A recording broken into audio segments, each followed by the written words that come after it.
నమస్తే అండి. Welcome to Roja blogs. భక్తి ప్రాణాలను కాపాడగలదా?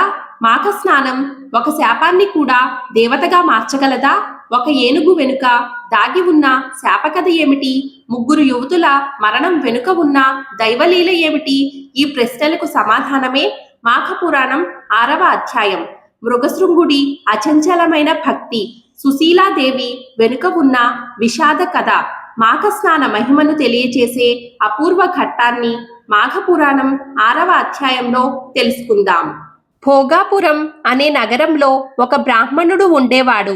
అతడు చాలా సదాచారుడు, భగవంతునిపై గాఢమైన భక్తి కలిగినవాడు.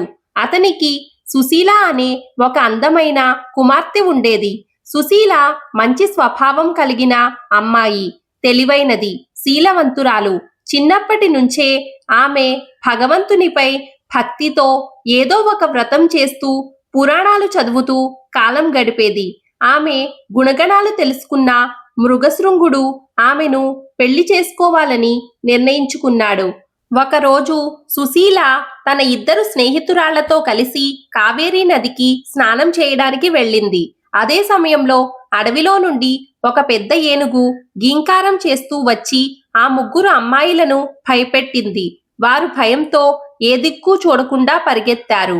అలా పరిగెడుతూ దారిలో గట్టులేని ఒక నూతిలో పడిపోయి ముగ్గురు ప్రాణాలు విడిచారు. ఈ విషయం వారి తల్లిదండ్రులకు తెలిసి అక్కడికి వచ్చి చూసేసరికి ముగ్గురు కుమార్తెలు మరణించి ఉన్నారు. ఈ వార్త మృగశృంగుడికి తెలిసిన వెంటనే అతడు కూడా అక్కడికి వచ్చి ఆ మృతదేహాలను చూశాడు. అతనికి అపారమైన దుఃఖం కలిగింది. వారిని ఎలా అయినా బ్రతికించాలని నిర్ణయించుకున్నాడు. అతడు తల్లిదండ్రులతో మీ పిల్లల శరీరాలను కాపాడండి అని చెప్పి దగ్గరలో ఉన్న కావేరీ నదిలో దిగి ధ్యానం చేయడం మొదలుపెట్టాడు. అంతలో అదే ఏనుగు మళ్లీ గర్జిస్తూ అక్కడికి వచ్చి నీటిలోకి దిగింది. కాని మృగశృంగుడు ఏమాత్రం భయపడలేదు. అచంచలమైన మనసుతో ధ్యానం చేస్తూనే ఉన్నాడు. ఏనుగు అతని ఎదురుగా నిలబడి కొంతసేపు గమనించింది. తరువాత తన తొండంతో మృగశృంగుడిని ఎత్తి తన వీపుపై కూర్చోబెట్టుకుంది. అతడు ఆ ఏనుగు మీద మంత్రపూర్వకంగా నీళ్లు చల్లి 2 చేతులతో ఏనుగును నిమిరాడు.